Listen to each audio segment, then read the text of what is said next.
Gospodи mene mi Isusa, mi smirajem sa перед Тобой чудесным образом сегодня. Мы покараемся Тебе, Господь. И мы говорим, Господь, жив Господь. По благодати Твоей мы тоже живы. Господь, я предоставляю Тебе сегодня этот зал. Предоставляю Тебе сегодня эту лидерскую школу. И прошу Тебя, Господь, Твоей чудесной рукою, как Ты образуешь кости в утробе, и никто не знает как. Как Ты, Господь, даешь жизнь младенцу, и никто не может объяснить. Я прошу, чтобы таким же образом, чтобы Ты возрастал и поднял тысячи лидеров с этой церкви, с этих людей, которые представлены здесь сегодня. Чтобы Ты сделал чудо созидания, чудо сотворения во имя Иисуса Христа. Я прошу Тебя, Боже, чтобы Твой Дух двинулся и двигался по этому залу на заседание, на взращивание. Пусть, Господь, пойдет дождь спасения. И именем Иисуса пускай произрастает спасители национы. Пускай спасители произрастают из плоти и крови, чтобы мы стали, Боже, гигантами на освобождение, на сокрушение твердыни ада, на созидание Твоего царства. Пусть Твой дух мужества, Твой дух веры, Твой дух величия, Твой дух посвящения, пусть этот дух не зайдет на этой неделе на всех детей Твоих, которые Ты сегодня будешь поднимать. Благодарю Тебя, Боже. Мы отдаем все Твои руки. Пусть особенная способность, особенная благодать, особенное помазание подкрепит Твое слово на этой неделе. Пусть особое движение, особое действие Духа Святого имеет место на этой неделе. Помажь сам людей. Излей новые уровни. Рано невиденное помазание. Излей на Твоих людей. Чтобы мы соприкоснулись с чем-то выше разума, выше человеческое. Но что-то небесное пускай окутывает нас. Небесной силой, небесной нечеловеческой возможности. Благодарим Тебя, Боже, что Ты это все осуществишь и сделаешь ради имя Твоего, Господь. Мы благодарим и славим. И весь народ Божий скажет. Слава Тебе, Господь. Дайте Богу славу.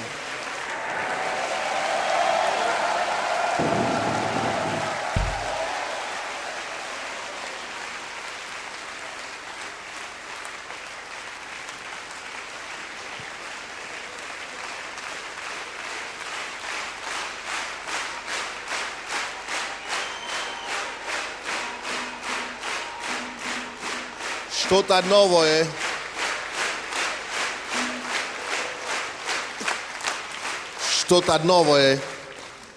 Что-то новое, друзья мои, начинается по Царству Божие.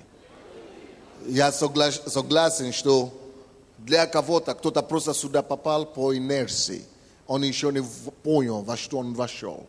Или к чему он присоединяется. Кто-то сюда просто случайно попал. Кто-то сюда просто толпой попал. Кто-то сюда просто попал, потому что что-то хочет видеть, что это такое. Кто-то сюда пришел просто, чтобы себе лучше чувствовать. Кто-то пришел сюда, чтобы просто очередное откровение вооружиться. Кто-то сюда пришел просто, чтобы галочку себе поставить. Я тут же закончил. Это лидерское.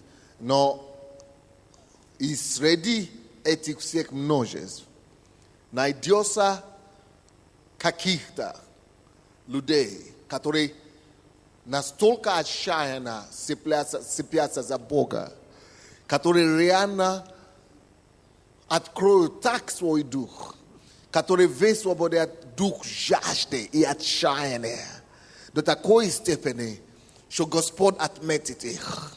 Що Господь скажет, да, вот такой жаждущий, вот такого я искал в этом народе. И таких людей Господь будет помазывать особенным образом.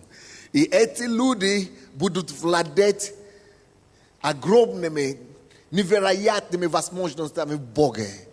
И ими будет написана уже следующая история этой страны. Во имя Иисуса Христа. Примите это как пророчество.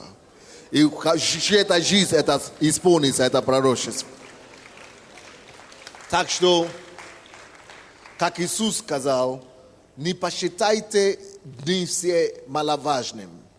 Как вот Зекария говорил. Не посчитайте эти дни маловажным. Не пренебрегайте малое стадо. Потому что что-то новое начинается в Посольстве Божьем. Что-то новое начинается в Посольстве Божьем. Чего нету кадра, друзья? Кадры на экране. Показывайте экран. Кто там ответственный за кадры на экране? Почему его не подключили? Кто ответственный вообще за эти вещи? Этого человека надо выгнать. Чтобы завтра уже другой человек стал, который будет думать головой и будет знать, как подключать. Кто-нибудь есть администрация здесь или нет? Короче, новые дни начинаются Посольство Божие. Дни, когда Бог отсеивает для себя своих делателей. У Бога нет проблем с пробуждением. Всегда есть проблемы с людьми, кого Он будет использовать для пробуждения. Кто будет нести это пробуждение. У Бога всегда есть проблема с делателями. И эта школа, она и положит основание для серьезных делателей. Так что это все зависит от нашего с вами настроя. Если вы настроены ла-ла-ла-ла-ла, но шу-шу-шу-шу-шу-шу-шу, то так и получите. Но если вы будете настроены целенаправленно, чтобы вы не видели ни соседа, ни человека рядом, ни спереди, даже ни пастора Sunday. Но если вы будете настроены, чтобы подключиться к небу, вы будете видеть Бога живого. И вы будете, ваша надежда присоединяться к Господу вот так. И вы будете от Него ожидать, к Нему стремиться. Вы будете просить у Него. То вы увидите, что Господь очень чудным образом удивит нас. И это может стать основание для такого великого в жизни каждого, кто вот так воспримет, что пастор Sunday уже не станет как какой-то спец или незаурядный, какой-то ненормальный, какой-то герой. Но вы будете иметь хотя бы получить это семя, чего можно запросто знать и быть уверены, что я тоже стану такой, как пастор Sunday, и хотя бы на своем уровне, как минимум. Так что поздравьте, кто пришел сюда, кто рядом с вами. Поздравьте друг друга, вы можете присесть.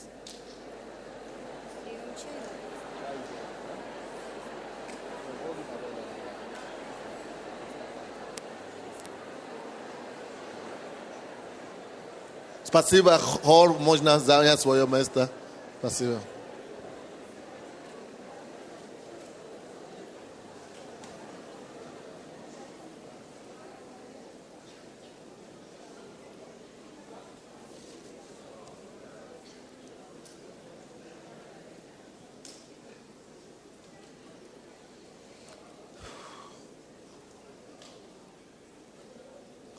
Вы, наверное, в курсе, что это не служение по воскресенье, это также не служение по четвергу, это не обычное служение, это даже не лидерская школа, это есть школа, это даже не лидерское собрание, это есть школа, лидерская школа. Слава Богу за господина Лусенко и за King's Capital, потому что если бы это все не случилось бы, я вам говорю, меня бы не было в Украине в это время, и, следовательно, не было бы этой школы. Но благодаря тому, что эти все проблемы случились, Бог вынужден меня остановить и заниматься церковью. И мы будем так ею заниматься, что дьявол будет еще жалеть, что он это вообще устроил.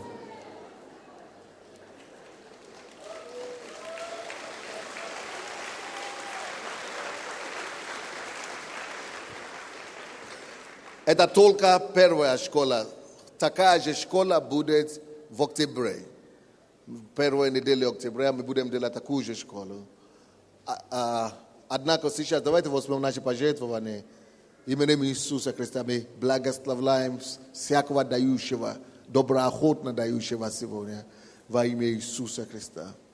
Аминь.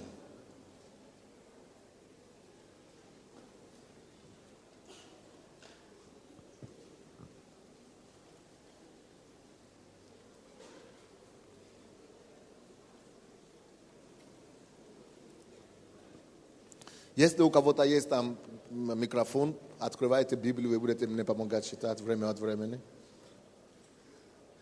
Господь, я теперь предоставляю себе Твои руки, Боже. Я не хочу быть тем человеком, который будет говорить на этой неделе. Я не хочу быть тем человеком, который будет учить на этой неделе. Я хочу быть оружием в Твоей руке. Хочу быть молотком в Твоей руке, Господь, кулаке Твоем. Именем Иисуса, наполни, переполняй меня Твоими мыслями сегодня. Переполняй этот сосуд, Господь, Твоими намерениями.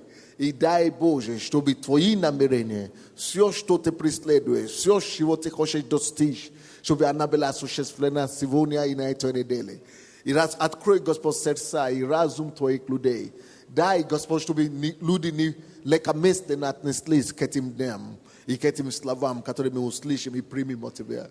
Дай, Боже, чтобы перестройка, революция начнется, Господь, в нашем сердце, в наших сердцах, в наших разумах, наш дух. Пусть начнется, Господь, Твое буря, Твое землетрясение, через который, Господь, это выбух, это взрыв пойдет через нас по всему миру, Господь. Во имя Иисуса Христа. Аминь. Недавно, уже несколько месяцев тому назад, во сне, пока я спал, со мной часто Бог так говорит. Бог пришел, я его не вижу, сплю. Я не знаю, если Бог тоже так говорит с кем-то из вас, но со мной постоянно. Сплю и слышу четкий голос, как будто я не сплю. И я знаю, что это Бог, потому что это постоянно так бывает. Я просто как будто кто-то висит надо мной, и Бог начинает говорить определенные слова. Вот, что касается этой лидерской школы, я даже не знаю, что это на лидерской школе, я буду это учить, но просто Бог пришел и начинает мне говорить некоторые слова. И что Он говорил? Он так и назвал. И говорит,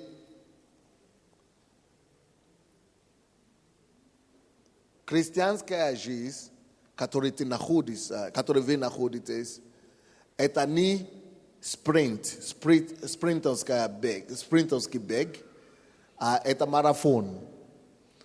То есть это бег на длинной дистанции.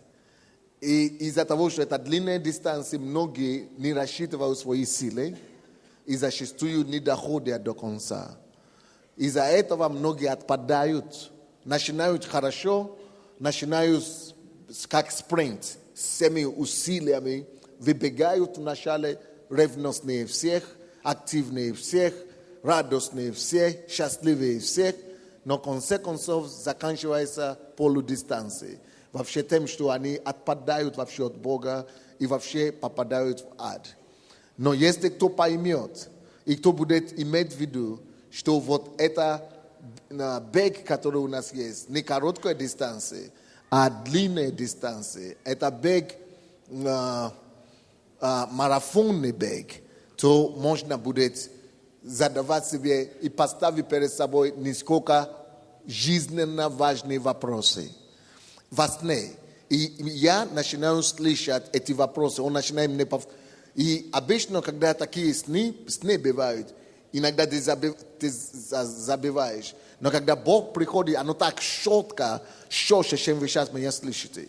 И то, что интересно еще, не только я слышал, но когда я проснулся, я продолжал слышать этот голос. И я не забил эти все пункты, которые мне говорил. Представьте себе. Это то, что показывает, что это не просто сон. Это посещение Божие. Он пришел, проговорил эти все вещи. И представьте себе, это уже не сколько месяцев назад, может быть, 9 месяцев назад, или что-то, или 11 месяцев назад. Но Бог мне не дал никому рассказать об этом. Он мне не дал нигде проповедовать об этом. Он просто говорит, закрой, запиши это все и закрой. Именно сейчас, когда он мне уже сказал, вот теперь сделай школу, он говорит, вот эту школу как раз начнем с этого. Богу надо было очистить церковь. Богу надо было убрать какие-то премисы. Богу надо было какие-то заторы убрать с дороги. Богу надо было подготовить почту, чтобы это слово могло попасть в правильную почту, чтобы она могла прорастать и принести правильные плоды. Поэтому не считайте маловажным дейсей. Не считайте маловажным дейсей. Не считайте маловажным дейсей. Это жизненно важное время мы живем с вами. И жизненно важное время для истории пасторства Божия. Вот эта школа, это начало нового что-то, которое станет большим и великим на будущее. Поэтому кому удалось сюда попасть, тому повезло. Что же Бог мне говорил в этом сне?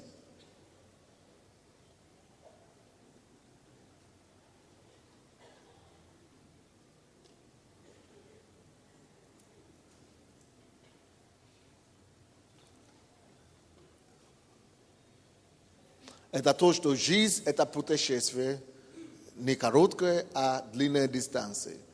И он мне поставил 5 вопросов, которые человек, который хочет дойти и закончить эту дистанцию в марафоне, должен себя поставить. И должен потом контролировать собой и поправлять всю свою жизнь, протяжение всю жизнь, как компас, да? Как компас, который эти вопросы должны выступить как компас, который будут поправлять, которые будут исправлять и которые будут вести и помочь этому человеку все-таки осуществить и выполнить ту программу, ради чего Господь изначально его вообще сюда запустил, вообще сюда послал.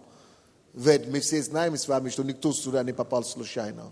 Бог каждого создал и прислал сюда для своей задачи, на миссию. Мы все сюда пришли на миссию. Он прислал нас сюда для определенной задачи.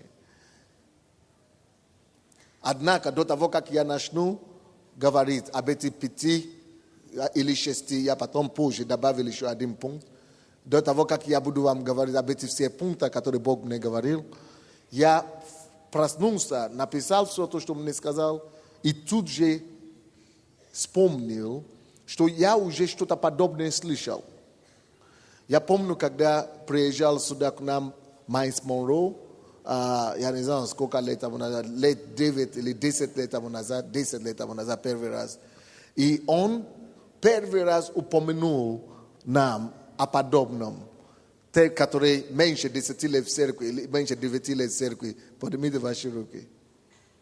То есть многие из вас, в основном вас не было на этом служении. Он здесь стоял на этой сцене и рассказывал нам о том, что есть 5 вопросов, которые каждый должен задать себе, если он хочет осуществить свое призвание.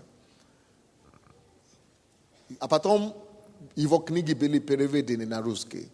И есть у него книги, много книг, уже Майнса Монро, которые есть. И во многих из этих книг он постоянно повторял эти вопросы. Но те вопросы, которые Бог мне дал, те они были схожи, но они вообще были совсем другие. И мир это еще не слышал. Если мир уже знаком с этими вопросами, которые поставил Майнс Монро, и уже все люди читали в книге, но эти еще не вышли. Но я потом, когда я уже готовился к этому занятию сегодня, я понял, что если я не повторю вам эти вопросы, мои саморо, и сразу вам выдам то, что Бог мне дал, то многие могут путаться или что-то не понять. Или, то есть Бог, видя и зная, что эти вопросы уже были первые от Майса Монро, может быть, он ему открыл или кому-то открыл.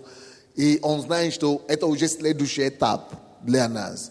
Поэтому я думаю, что всем нам надо вернуться сейчас к этим вопросам, которые были даны нам Майса Монро, и себе ответить. Я подготовил эти вопросы здесь уже, и вы можете с этого начать. Однако я хочу предупредить также, что эта школа не для лентян и не для людей, которые никуда не идут и ничего не хотят достичь или добиться в жизни. Это школа для тех людей, которые конкретно хотят к чему-то прийти и в чем-то себя реализовать в этой жизни. В связи с этим шуток не будет. Это значит, если я буду вам сейчас задавать эти вопросы, вы должны ответить мне. Будут экзамены после этой школы. Я хочу, чтобы кто-то здесь из миссионеров сказал, есть кто-то из вас, кто будет все вопросы записывать из офиса. Каждый должен записать себе эти вопросы, а потом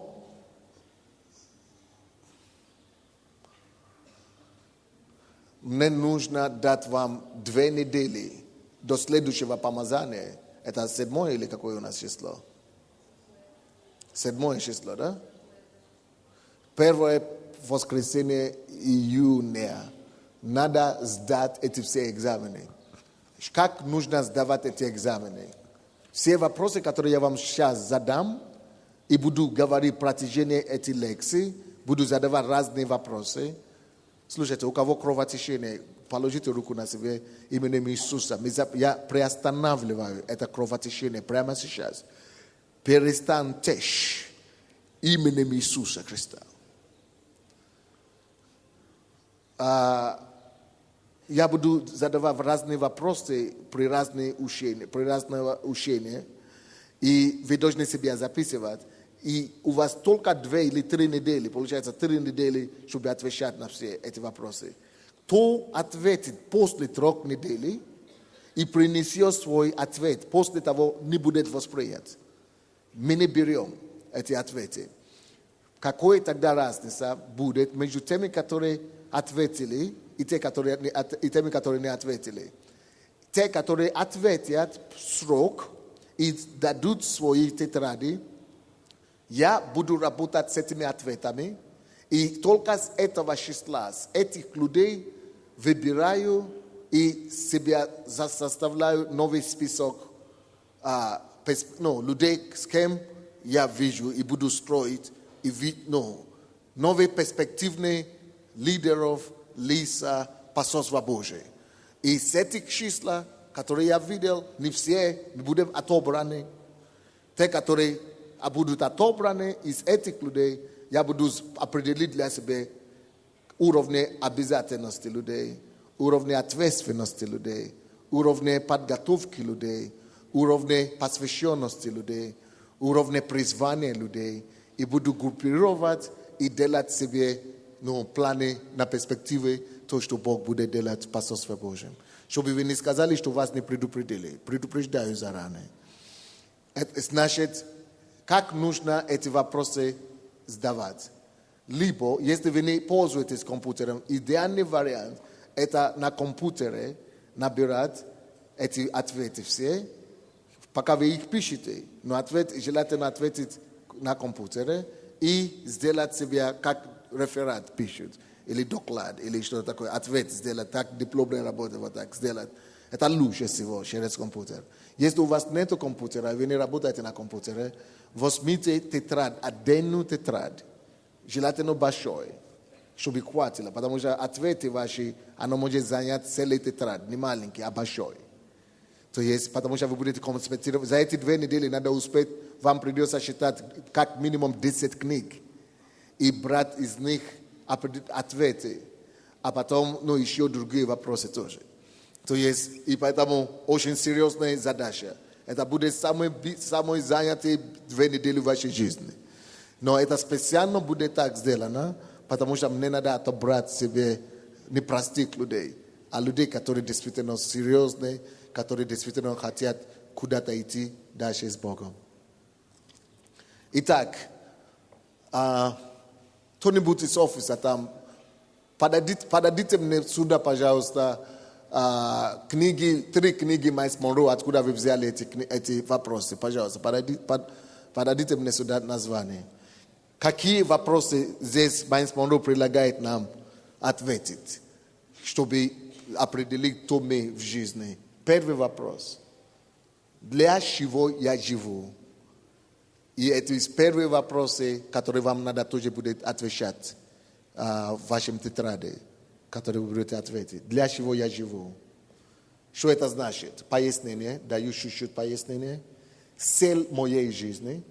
Это значит цель моей жизни. Второй вопрос.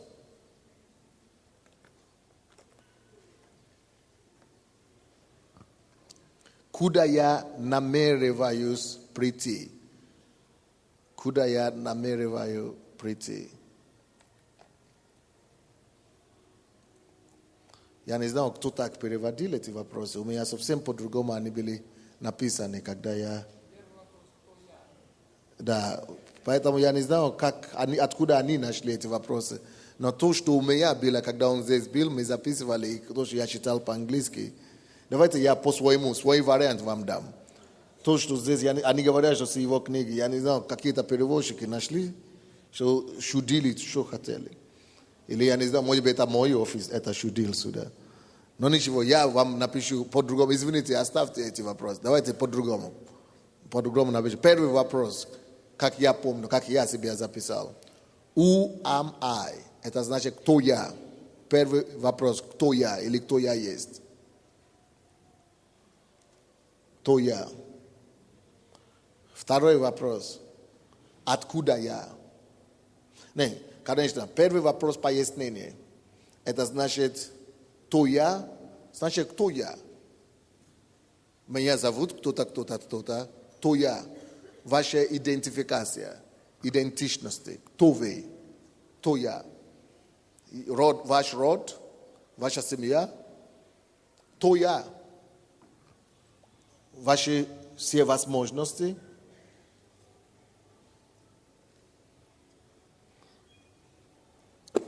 Пускай каждый отвечает на этот вопрос, как он может. Это вопрос самоосознания. Самоосознание, кто я.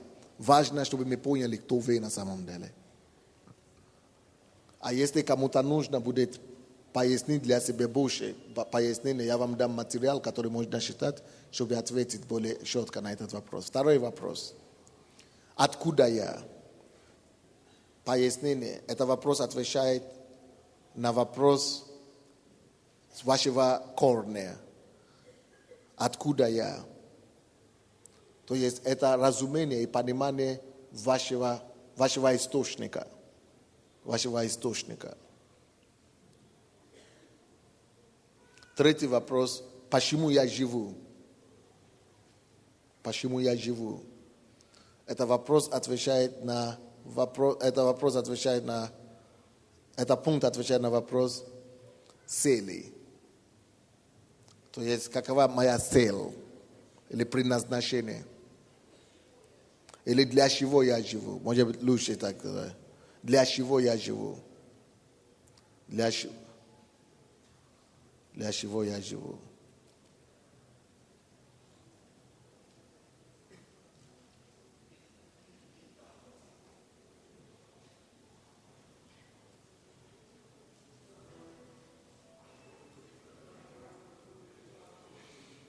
Следующий вопрос.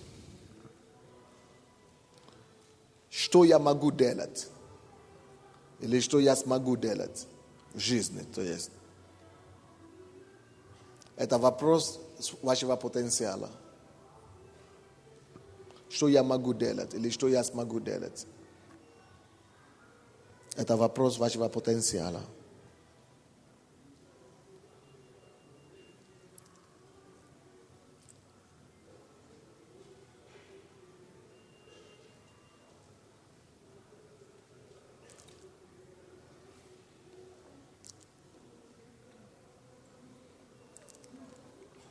Следующий вопрос.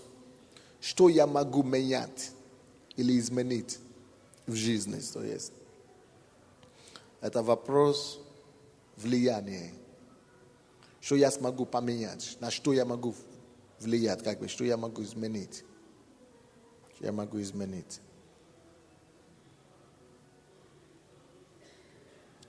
Если вы хотите больше об этом узнать, есть книги Майлз Монро, разные книги. Есть одна книга здесь «В поисках предназначения». Есть другая книга здесь «Бремя свободы». И есть другая здесь книга «Сила и принципы ведения». Но наверное, есть другие книги Майлза Монро, которые можно читать. Но это добровольно. Если у вас есть осложнение, как ответить на эти все вопросы, и вам не все понятно, вы можете эти книги читать. Или мои книги. У меня тоже есть книги, которые отвечают на эти вопросы. Вы можете себе тоже это написать, эти книги. «Знаешь ли, кто ты?» У меня есть такая книга «Знаешь ли, кто ты?» Поможет вам.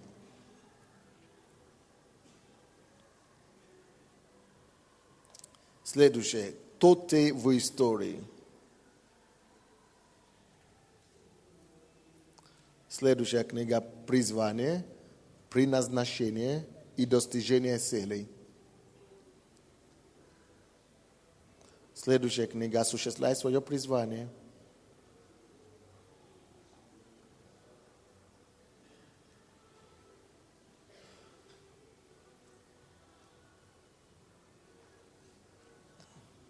Вот эти книги записали, что пропустили. Хорошо, я начну с последнего.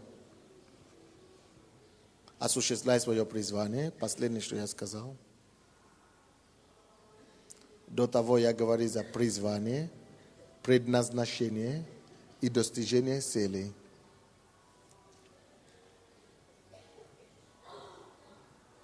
А до того я говорил за кто ты в истории.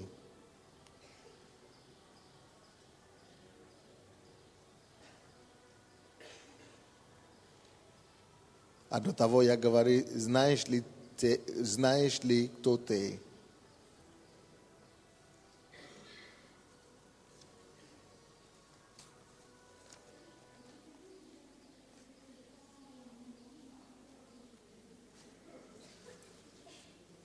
Эти книги тоже вам помогут.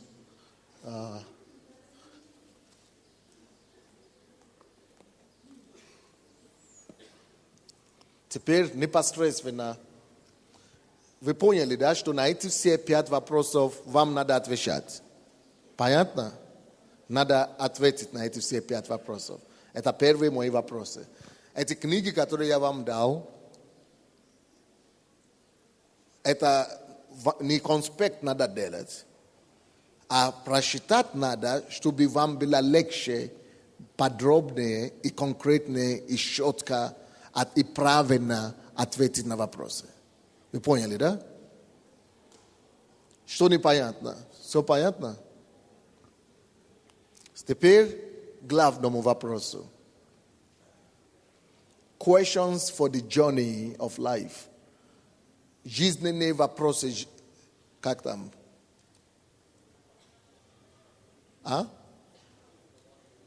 Жизненные важные вопросы, да? Так можно так сказать. Так просто пойдет, понятно? Жизненные важные вопросы, на которые каждый должен ответить, чтобы закончить дистанцию. Не в начале, не в середине, но чтобы марафон жизни есть марафон. Чтобы закончить этот марафон, а не спринт.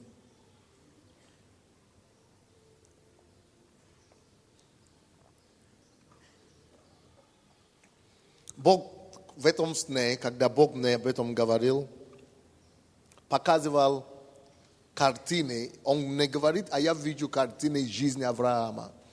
И Бог мне дает понять, что жизнь Авраама это не просто тема для проповеди. Это не просто как-то на кого-то, какого нужно смотреть, как на патриарха какого-то неизвестного. А жизнь Авраама он дал нам как иллюстрация, как описание, какая должна быть наша с вами жизнь. С чем мы с вами будем сталкиваться, какие будут вызовы, какие будут проблемы. И вообще-то как иллюстрация жизни каждого из нас, который спасен во Христе. То есть, допустим, Авраам был призван Богом. Это то же самое, как каждый из нас, который был призван Богом, тоже на спасение. Он был призван Богом, оставить свою родину и прийти к Богу, и следовать за Богом. Также каждый из нас во время покаяния, когда мы покаемся, мы принимаем решение. Покаяние – это тоже решение следовать за Богом. Мы с вами, смотрите на жизнь Авраама. Решение следовать за Богом – это не просто миф, абстракция.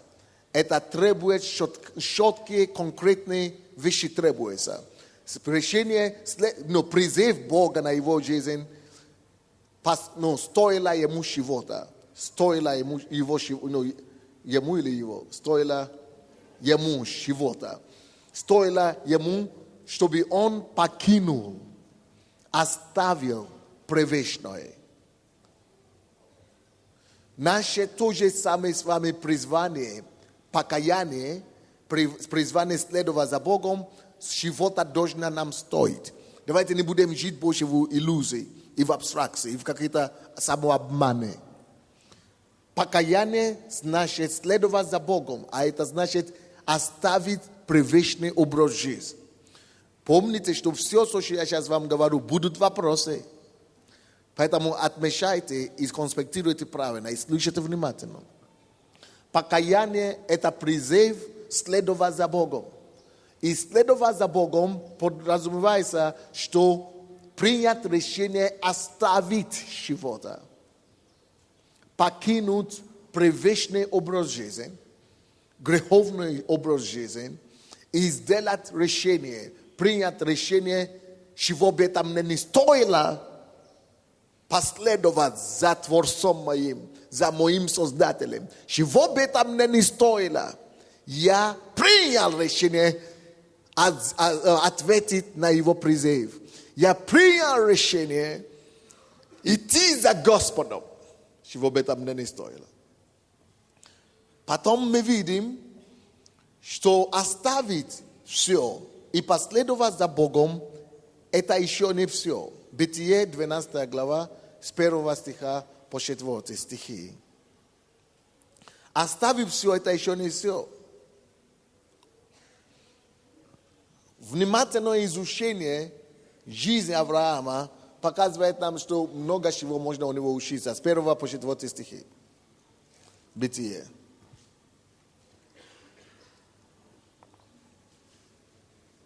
Бытие, 12 глава, с 1 по 4 стихи. «И сказал Господь Аврааму: пойди из земли твоей, от родства твоего, и из дома отца твоего, в землю, которую я укажу тебе. И я произведу от тебя великий народ, и благословлю тебя, и возвеличу имя твое, и будешь ты в благословении. Я благословлю благословляющих тебя, и злословящих тебя прокляну, и благословятся в тебе все племена земные. И пошел Авраам, как сказал ему Господь, и с ним пошел Лот. Ты, наверное, уже считаешь больше, чем я сказал. Ну, спасибо. До конца считал. И пошел Авраам, как сказал ему Господь, и с ним пошел Лот. Авраам был 75 лет, когда вышел из Харана. То есть первое, что мы должны здесь отметить, это то, что ему пришлось что-то оставить. Не верьте такому Евангелию, который только говорит вам, что вы будете только приобретать, когда вы принимаете решение следовать за Иисусом. Прежде всего, вы будете терять. Вы будете, конечно, приобретать Господа, но вы тоже будете терять тут же то, к чему вы были привыкли. И даже если надо будет, вы будете терять даже люди, кого вы любили когда-то, которые este ani budu стоять на пути или мешать. И занятия определенные, которые вы любили раньше, вам придется, может быть, когда-нибудь, может быть, вашего послушания Богу, следовать за Ним, будет стоить вам и этого тоже. И сегодня мы делаем выборы, друзья. Насколько мой вопрос к вам? Вы можете это писать себе просто. Это не вопрос, на который нужно ответить пока. Это просто вам. Насколько вы готовы платить цену, как Авраам, чтобы послушаться Богу, чтобы идти за Богом и чтобы наследовать жизнь вечную. Он Аврааму сказал, что он следовал за ним, и он приведет его в землю обетованную. Сейчас он то же самое говорит нам, чтобы мы следовали за ним, и он даст нам жизнь вечную. Давайте мы все скажем жизнь вечную. Жизнь вечную. Еще раз. Еще раз. Так что наши занятия с вами здесь на земле, или что мы ходим в церковь, хожу в церковь, не хожу в церковь, кто-то говорит, хожу, но мне уже не интересно, отходим от церкви. Поймите, что отойти от церкви, отпасть от Бога, ходи в церковь или не ходи, это не вопрос только сиюминутного времени. Это не вопрос только земных вопросов. Оно мне уже не помогает. Я уже получил ответы на свои вопросы. Это уже мне не интересно. Это, наше решение следовать за Богом, это решается вопрос жизни вечной. Это решается вопрос вечности. Не забудьте это никогда. Наш выбор следовать за Богом, ответить на Его призыв, мы принимаем решение не просто жить хорошо на земле, не просто исполнить свое призвание на земле, не просто состояться на земле.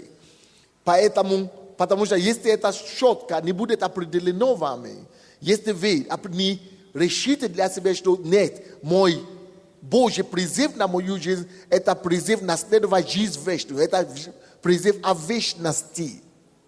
Не просто о вопросе состоятельности на земле. Из-за того, что люди для себя не ответили на этот вопрос, поэтому зачастую бывает так, что кто-то может спотыкаться. Я обиделся. Я вообще больше не буду ходить в этой церкви. Я соблазнился. Я вообще все обидел. Я обижен. Ты обижен на твою судьбу. Обижен на вечность. Обижен на рай. Обижен на Царство Небесное. Добро пожаловать тогда в этом случае в ад. У тебя только один вариант, только один альтернатив. Либо ты идешь, зубами держишься за Богом, любой ценою, любыми путями, но держишься, чтобы до конца наследовать жизнь вечную. Либо ты можешь позволить себе спотыкаться, позволить себе упасть и отойти от Бога, и тем самым дать себе отсчет, что ты идешь в вечное мучение, вечное ад, вечное страдание. Это тоже вечная жизнь. Либо в раю, либо в аду. Это тоже вечная жизнь. Так что наше хождение здесь в церкви, это не потому, что я хочу служить, или потому, что мне это помогает. Ведь есть люди вокруг нас. Спросите, может быть 50%, может быть 80% людей вам скажут. Хожу в церковь здесь, потому что мне интересно, потому что мне хорошо, потому что нет. Или потому что я не хочу умереть от наркотиков или от алкоголя, потому что мне это исцелило, потому что это мне помогло. Это все ерунда, это все временное. Это все земное. Задача главная, почему ты был призван, все-таки это где проведешь вечность. И мы, отвечая на его призыв, даем себе, мы должны дать себе отсчет раз и навсегда, что я не должен покинуть этот мир в состоянии отступничества. Я не должен покинуть этот мир без веры в сердце. Я не должен покинуть этот мир без уверенности о том, что мое следующее место обитания – это у его ног, что он ждет меня, что он примет меня. Що Он буде рад мене видіти. Що Он буде хвалити мене. Що Он знає мене по імені. І що мої книги записані в Его книге вечности. Решите этот вопрос для себя раз и навсегда. И еще просьба ко всем вам. Передать как лидеры и это как центральная тема жизненной деятельности нашей церкви. Что я тебя не веду как лидер домашней группы, чтобы ты только где-то был активный. Я веду тебя в рай. Я веду тебя в Царство Божие. Я веду тебя в жизнь вечную. Я ответственный за то, куда ты попадешь. И вы как лидеры, пусть это повлияет на все ваши отношения, на ваше поведение, на ваши характеры. Пускай это подсознательно влияет на вас всегда, что мы вступили в гонку за вечность. Мы вступили в рейс. Мы вступили в путь за вечность. И все мои деятельности, все мои попытки, все мои дела должны быть контролируемы вечностью. Для этого я хочу, чтобы вы читали книгу Джона Бивера «Движимый вечностью». «Движимый вечностью». Найдите эту книгу, очень важно, она отрезвит. Потому что когда я смотрю и вижу многих людей из церкви, как они себя ведут, они могут себе позволить говорить, как хотят, критиковать, кого хотят, вести себя, как хотят, обижаться, уйти, прийти. Такое впечатление, что вообще еще не дошло тема вечности. И я не знаю, как, если у нас тема ЕСБО или встреча с Иисусом, эта тема достаточно затрагивается. Именно о вечности. Если нет, давайте...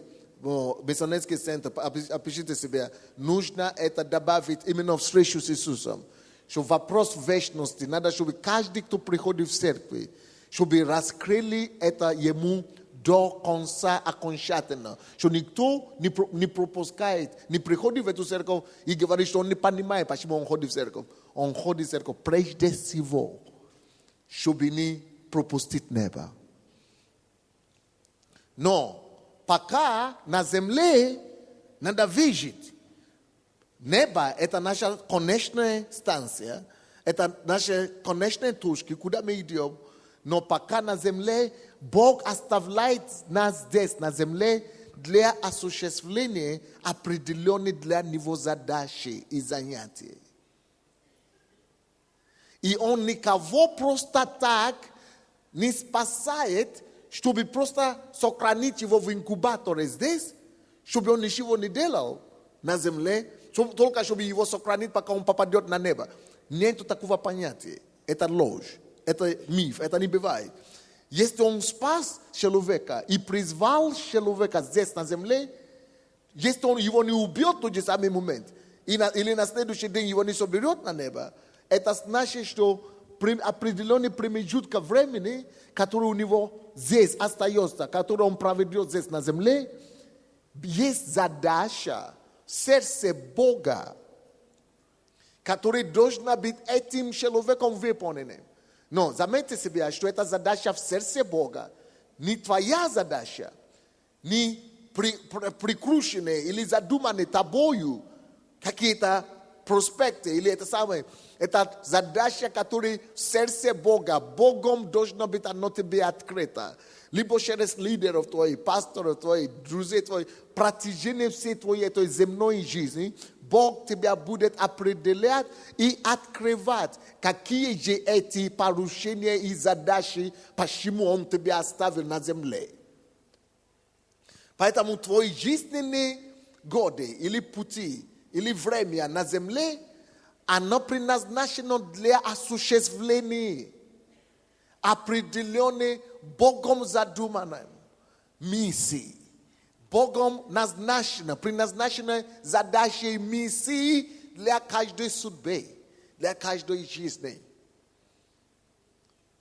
Ты просто здесь не доживаешь до смерти. Ты просто здесь не тратишь время, не сжигаешь жизнь. осуществляешь задачи предписанной небом. Эта задача может быть от того, чтобы стать президентом страны или пастором большой церкви, как пастор Сандей, даже к тому, чтобы просто молиться, даже до такого, кто сделает это, допустим. Кто-то призван стать пастором Сандей, а кто-то призван просто стоять рядом и молиться за него. А кто-то призван просто быть помощником ему. А кто-то просто призван войти в это его. Но каждый будет знать. Бог будет открывать каждому. Но то, что каждому дано это время промежутка, здесь бит промежуток на земле осуществлять какую-то, это 100%. И каждый это должен определить для себя. У кого-то будет свое самостоятельное, к чему я говорю за пример пастора Сандей, у кого будет свое самостоятельное поле, а у кого-то надо присоединиться к кому-то поле, или у кого-то надо просто быть в команде в общем. Но каждый будет знать, что он что-то делает, которое будет иметь вечное последствие, которое отвечает вечный зов, вечным зовом. Зов задачи неба, что это Бог приписал мне эту задачу, и я счастлив от того. Счастлив от того, что угождаю ему. Даже если тебя бьют со всех сторон. Даже если тебя ненавидят весь мир. Но ты счастлив от того, что ты делаешь то, что он уже что ты делал. Даже если ты несовершенный, даже если ты спотыкаешься и падаешь на каждом шагу. Но ты можешь быть уверен, счастлив от того, что ты от тебя стремишься к цели, от тебя стараешься. И Бог это знает, и Бог это отмечает.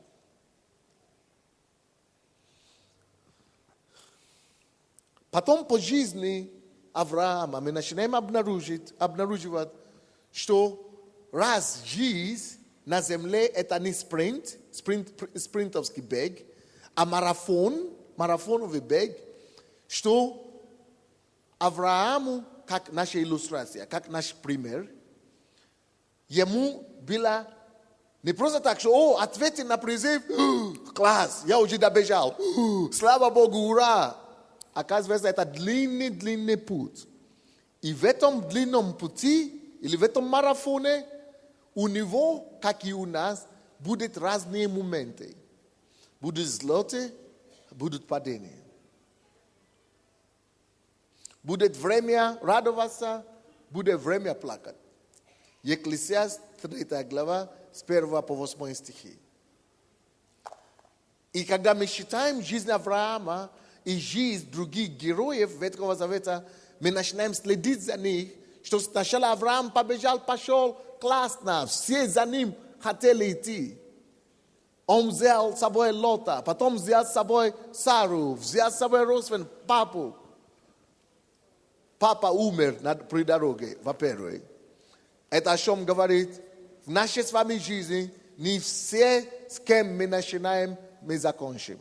И это есть жизнь, это есть факт, с которым надо с нами считаться. Одни умрут раньше нас. Или мы умрем раньше кого-то. А другие просто уйдут. Отец Авраама умер. Ему пришлось все равно идти дальше. Фокусированный на цель.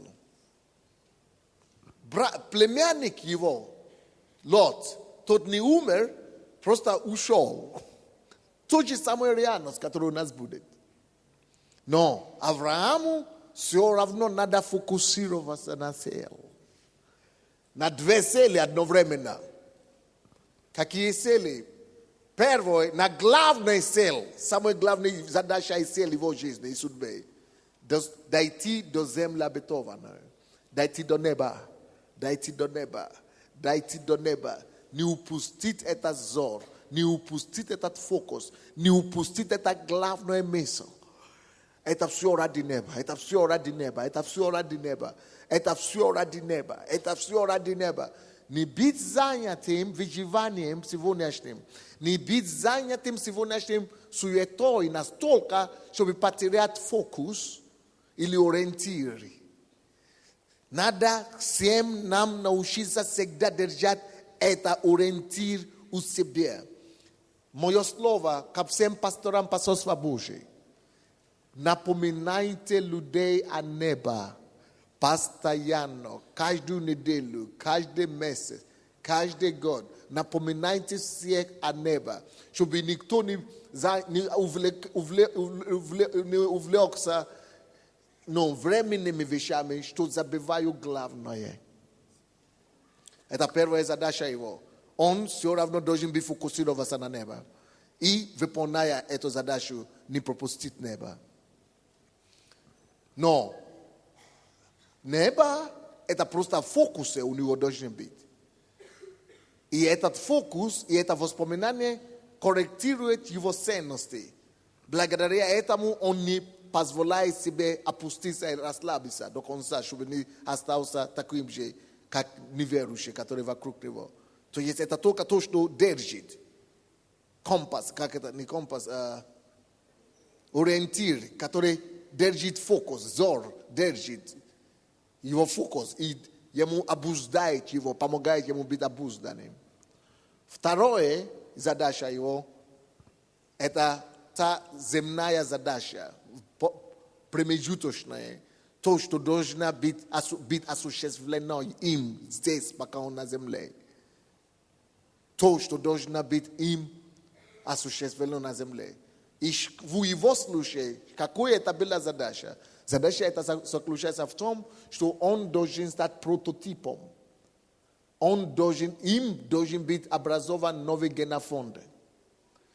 Он говорит, что из тебя произойдет великий народ, новый народ вообще, божественного типа.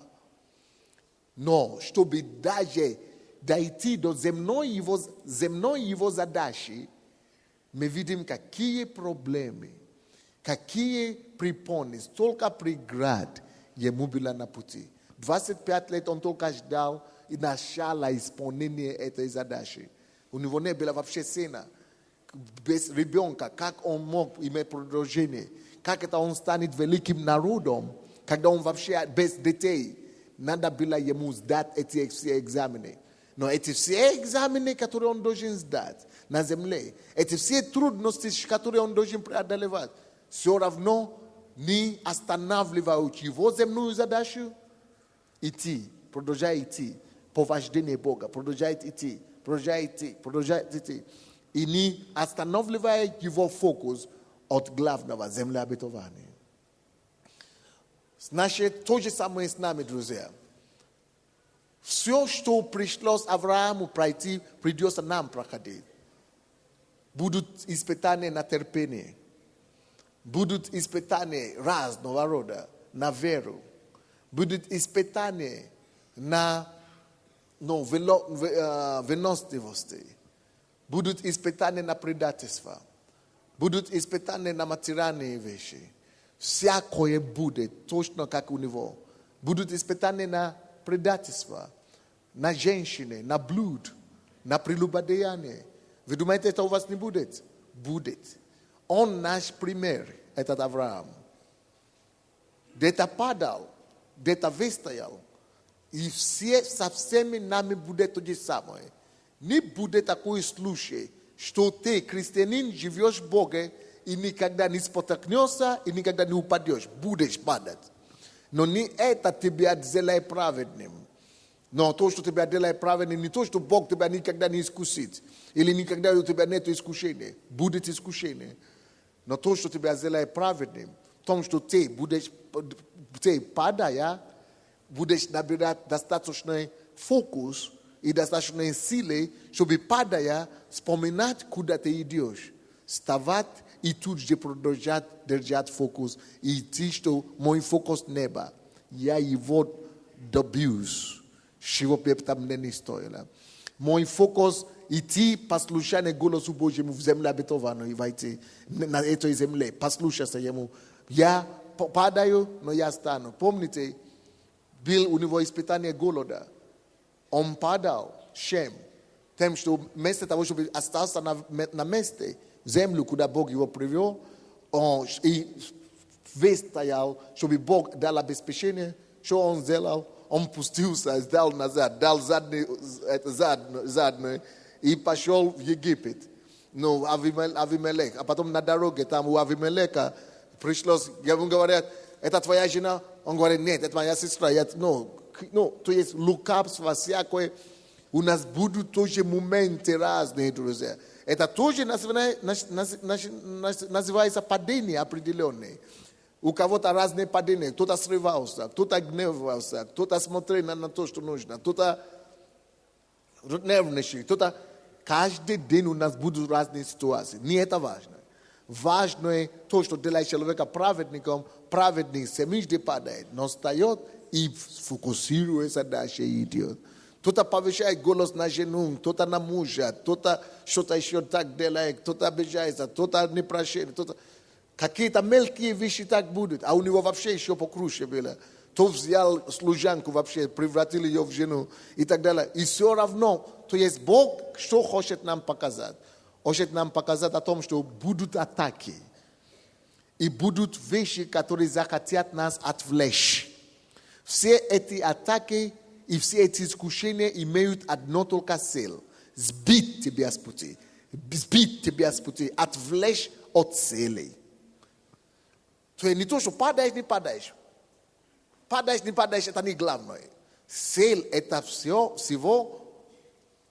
сбить от цели, повернуться вспад, повернуться обратно или в сторону, съехаться, прекратить и сдаться. Вот то, к чему дьявол преследует. Так что если вы один из тех людей, которые заметили, что вы несовершенны, из-за этого вы быстро расстраиваетесь. Потому что Бог мне сказал за этого человека на прошлой неделе. Бог мне говорит, что на этой лидерской школе будут люди, которые я хочу сильно использовать. Не меньше, чем тебя. Но они имеют огромные недостатки. И эти недостатки заключаются в том, что они постоянно расстраивают на себя. Именно расстраивают тем, что обнаруживают свою слабость, что они несовершенны, они расстраиваются от того, что они постоянно где-то спотыкаются, или постоянно где-то падают, или где-то, расстраиваются от того, что они где-то подводят себя же, тем более Бога. И Бог мне сказал, скажи об этом людям этим, что это нормально, не жди, пока ты станешь совершенным.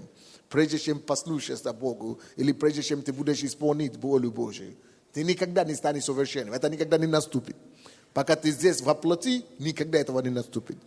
Не поверь, кто тебе скажет, что он совершенный, или ты станешь совершенным. Он сам не совершенный. Никто не станет совершенным, кроме Бога. Поэтому это нормально. И Бог мне говорит, скажи им, что сам жизненный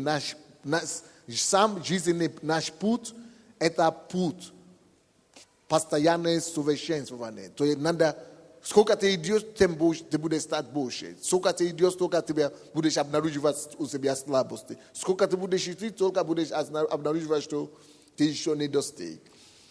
Так же, как это было с Авраамом.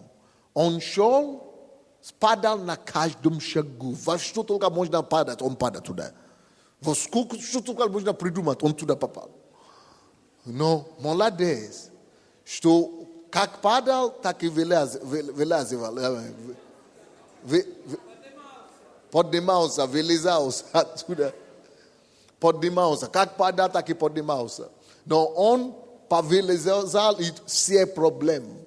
Он выходил из всех, но и продолжал идти. И продолжал идти. И продолжал идти. И Бог не сказал ему, я передумал. Потому что ты такой несовершенный. Передумай, я другого сейчас поищу. Нет, потому что призвание и дары Божьи, они не предложены.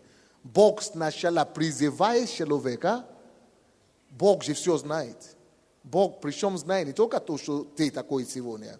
Бог знает все о тебе от начала до конца. Бог не только знает тебе, что ты, когда ты хороший. Бог знает, когда ты еще не падал, что ты будешь падать. Бог знал какое-то еще несовершенство, которое ты из себя еще не обнаружил. Ты думаешь, как у тебя не будет. А Бог уже знал, что это будет до того, как Он тебя призвал. То есть Он тебя еще не призвал, Он уже знал, во что ты будешь падать. То есть Он видел эти все вещи, которые ты пытаешься сейчас скрыть от Него.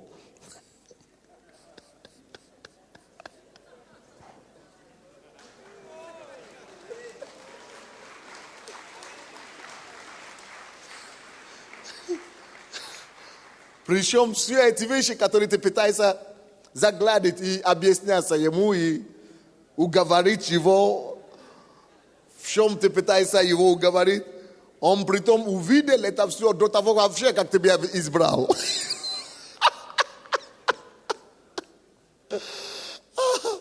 Но он видел тоже другое. Он видел, что ты будешь бороться с этими твоими несовершенствами, с этими твоими слабостями. Он тоже видел, что ты будешь стараться, ты будешь бороться против, ты будешь простираться, ты будешь сражаться. И поэтому он тебе и доверил все равно этому призванию. Неплохо было бы нам с вами прочитать всю книгу Бытие, 12 главы Бытия, до 45 главы. Но хотя бы 22 главы Бытие до 25 главы.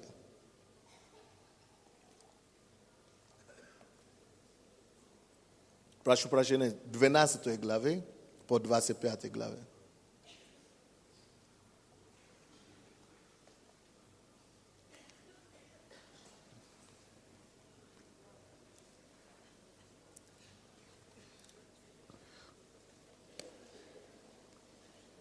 Теперь 5 жизненные вопросы. Стоит или не стоит его начать? Уже 9 часов. Не, может быть, завтра.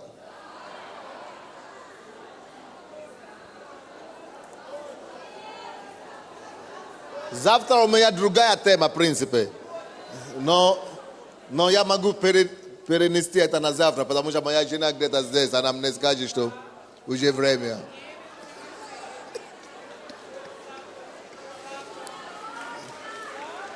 Если мне сегодня, тише, если мне продолжить сегодня, тогда мне придется закончить 9:30. Не в 9, а 9:30. Нормально? Хорошо, кто за кого завтра, кто за завтра, поднимите руки. Кто за сегодня, поднимите руки. О, хорошо, тогда побыстрее. Начнем сегодня. 2 раза больше, чем завтра.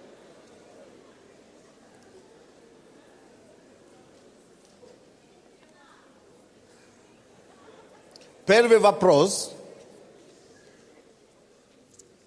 который Бог мне проговорил в этом сне, это вопрос, куда я иду?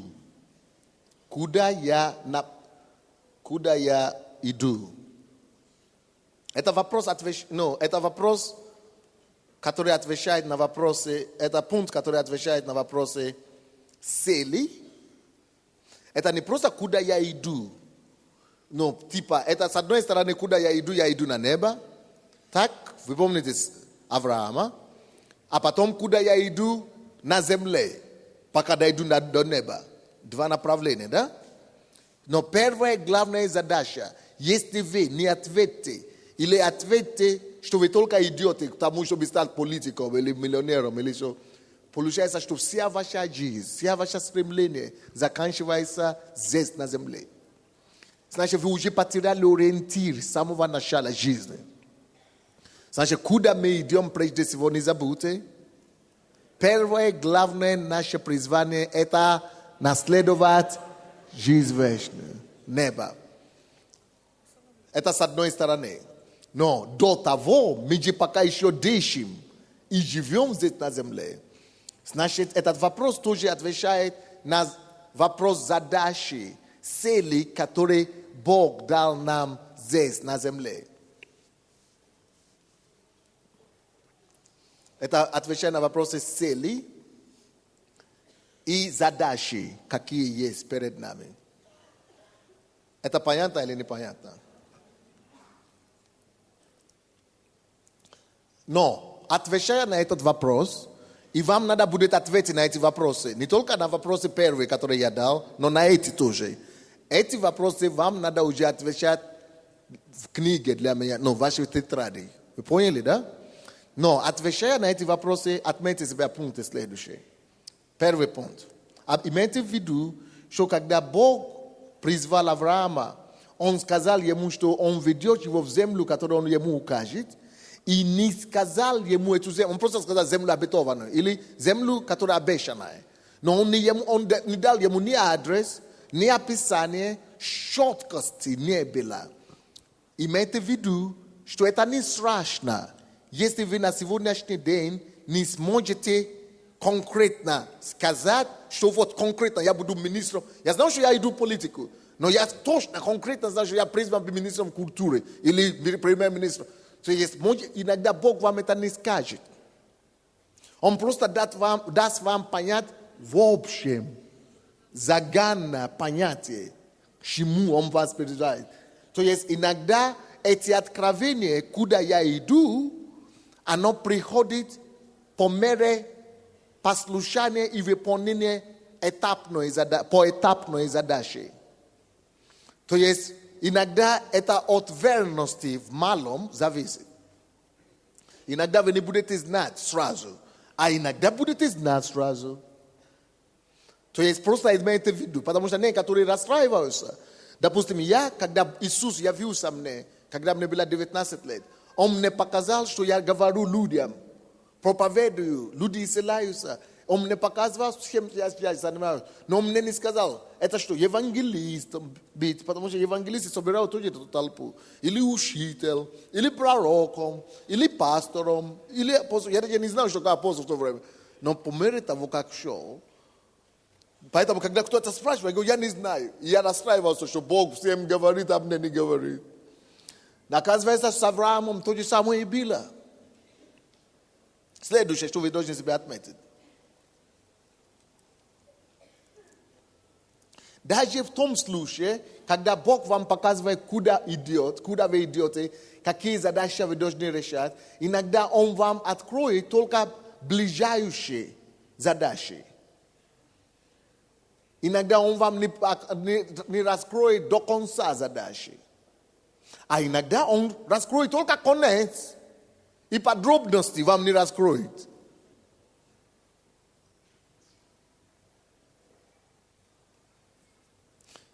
Для этого нужно возрастание. Потом нужна решительность. Нужно для этого посвящение.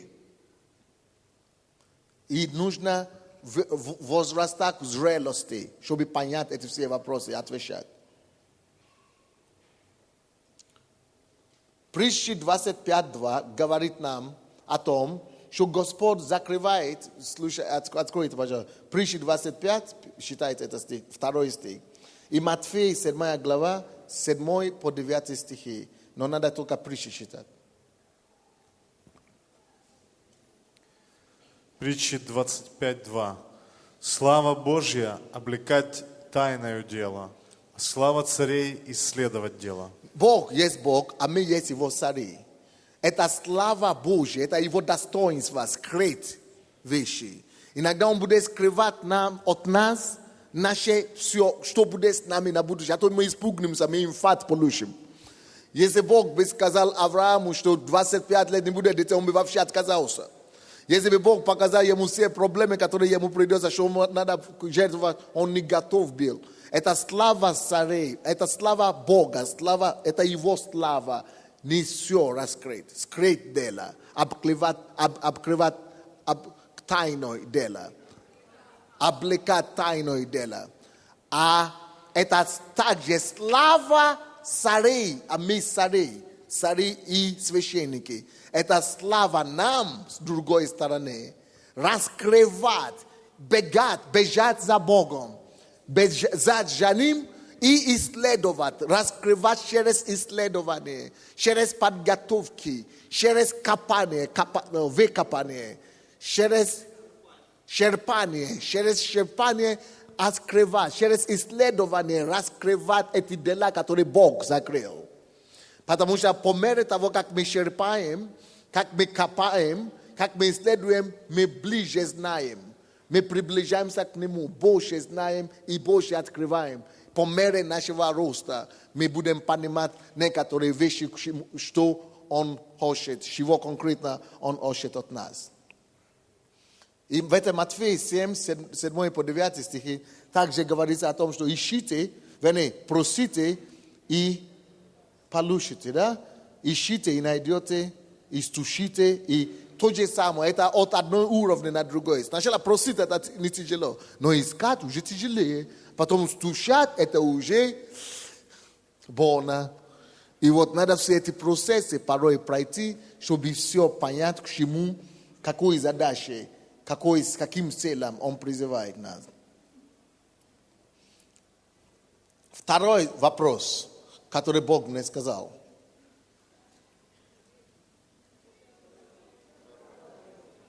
Первый вопрос: Where am I going? Куда я иду? Второй вопрос: Am I going in the right direction? Иду ли я в правильное направление? Правильно говорю? Или как по-русски лучше сказать?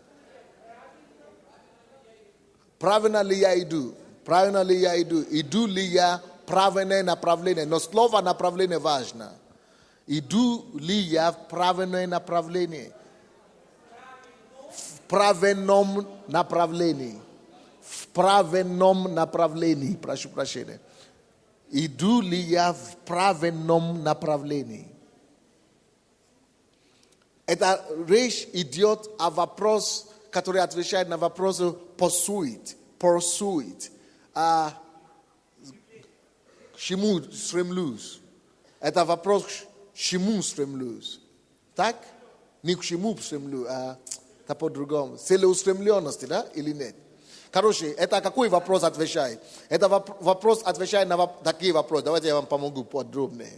Это говорит о том, иду ли я вперед, или иду вообще в обратное направление к моему призванию. Иду ли я в правильное вообще направление. Бог хочет, чтобы я служил в Америке, а я стремлюсь идти в Швейцарию. Иду ли я вообще, я не потерял ли дорогу вообще? Земли, да.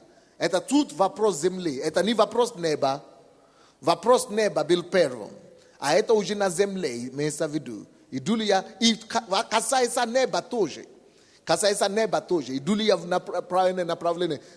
Образ моей жизни сегодня доведет ли меня до неба или нет. Или только на земле. Но тут все эти вопросы, они имеют два,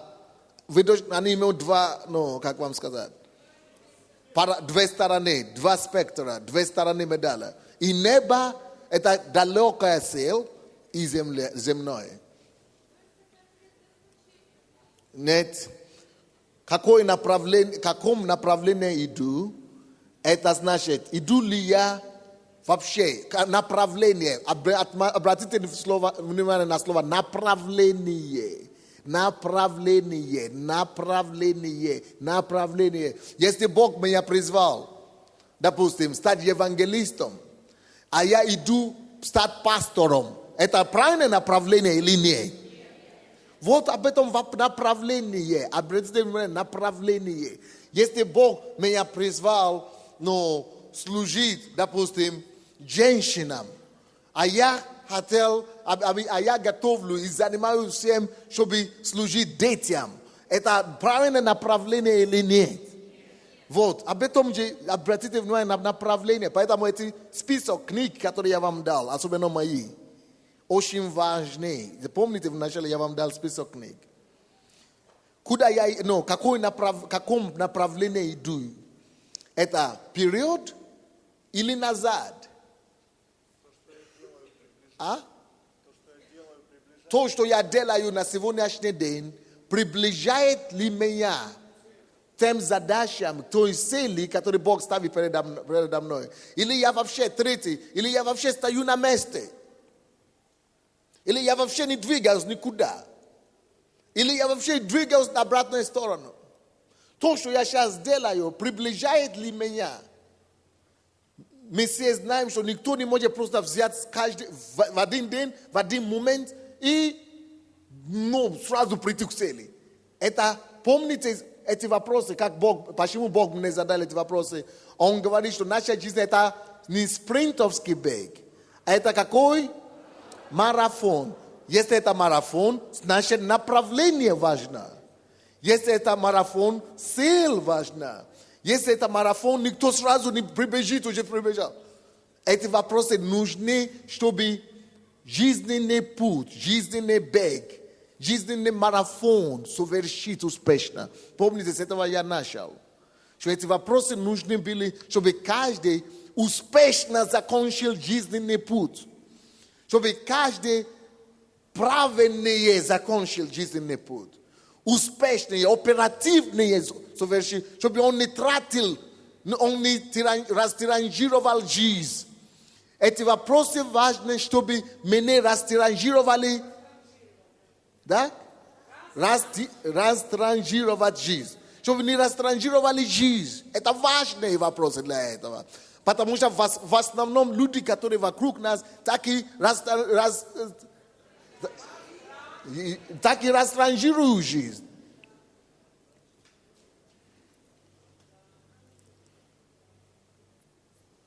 Вторая книга Царств, 18 глава. Нет, хорошо, все-таки. Давай 1 Коринфянам. 1 Коринфянам, 9 глава, 24 по 27 стих.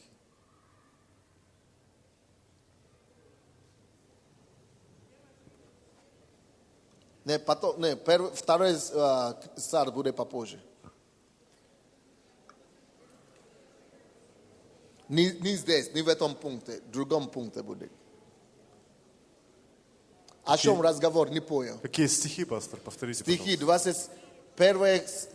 1 Коринфянам 9, 24-27. Не знаете ли, что бегущие на ристалище бегут все, но один получает награду? Так бегите, чтобы получить. Все подвижники воздерживаются от всего. Те для получения венца тленного, а мы нетленного. И потому я бегу не так, как на неверное, бьюсь не так, чтобы только бить воздух, но усмиряю и порабощаю тело мое, дабы, проповедуя другим, самому не остаться недостойным. Видите, он здесь сравнивает наш жизненный путь как на бег, с бегом. Это бег. А чтобы бежать, это нужен фокус. Это нужна концентрация. Это нужно усилие. Притчи 19, 2-3 стихи.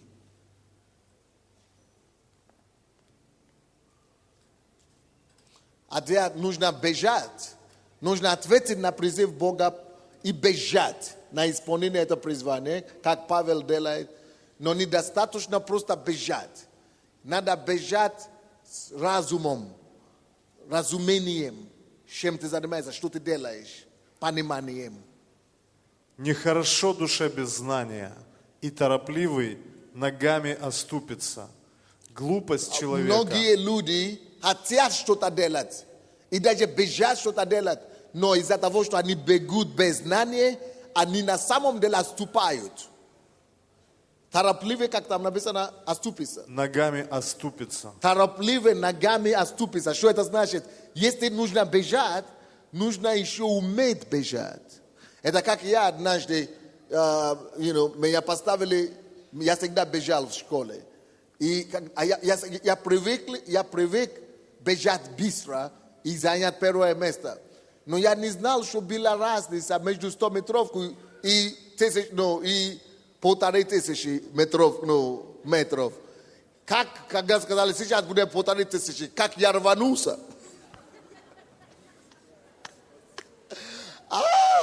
торопливый ногами, без разума, без знания оступится. Он идет потом назад.